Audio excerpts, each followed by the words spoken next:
Hello everyone, welcome to this video. In this video, we are going to talk about subgroup of a group G.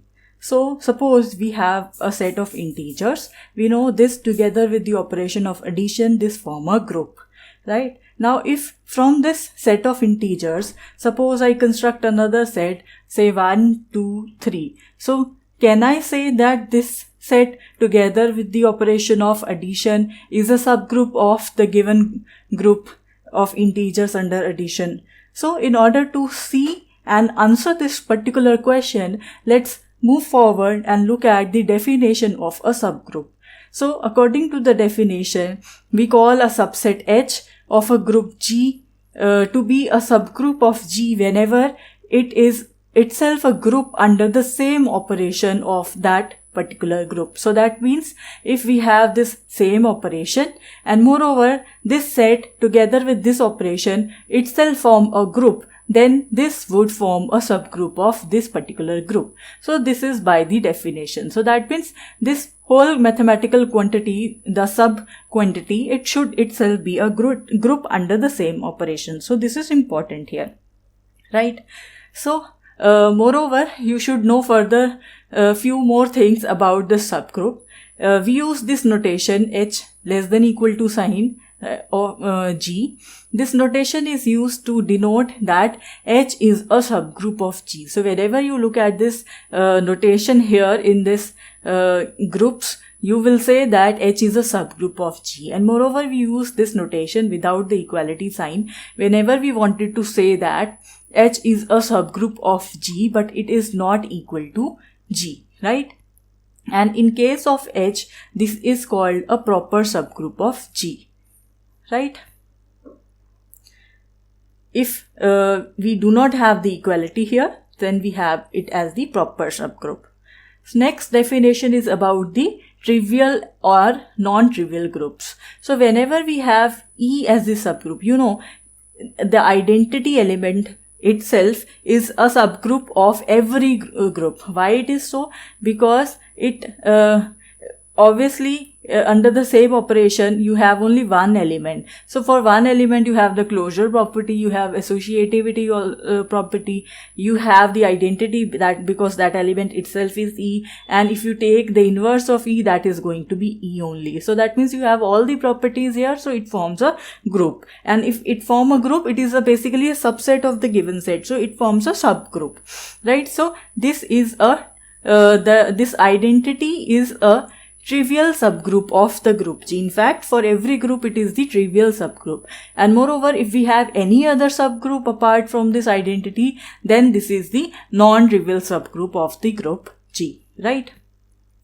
So for an example, let's we have studied about the special linear group of order 2 where all the elements are taken from the set of real numbers. We know it consists of all 2 cross 2 matrices whose entries are all real numbers and such that the determinant AD minus BC is exactly equal to 1.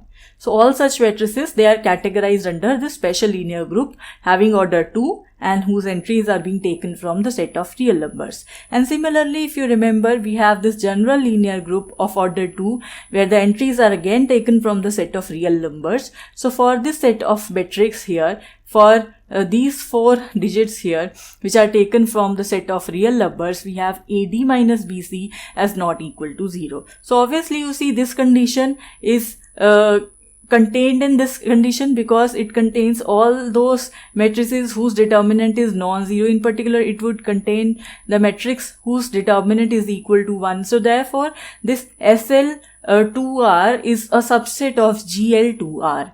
Now, in both the cases, the group operation that is used is matrix multiplication. So if that is so, we can call the subset SL2, R as a, and because we know under this operation this forms a group that we have seen in the examples of group. So therefore this subset SL2, R being a group itself under the same operation, that forms a subgroup of the general linear group of order 2 and whose entries are being taken from the set of real numbers, right?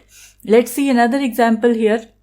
Another example is that of even numbers. Now suppose we have the set of integers here, right, under the operation of addition. Now we know this forms a group. For this particular group, if you take only the even integers, so you take only 2z from it, so that it would contain 0, 2, 4, 6 and so on, and on the negative side it would also contain this -2, -4, -6 and so on, right? So this set under this set of operation would be a group. Why? Because it itself is a group under the operation of addition, because it has the identity which is 0 in this case. The inverse of each of the elements exists, it is associative, and moreover we also have the closure property.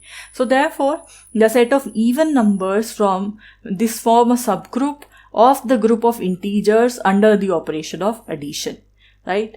For the next example here, we have Zn, the set of integers modulo n. So suppose your n is equal to 10. So what would be your Z10? It would be 0, 1, 2, 3, 4, 5, 6, 7, 8 and 9, right? And the operation that we have is addition modulo n. So they say this Zn is under this operation of addition modulo n, that is not a subgroup of the set of integers under the operation of addition.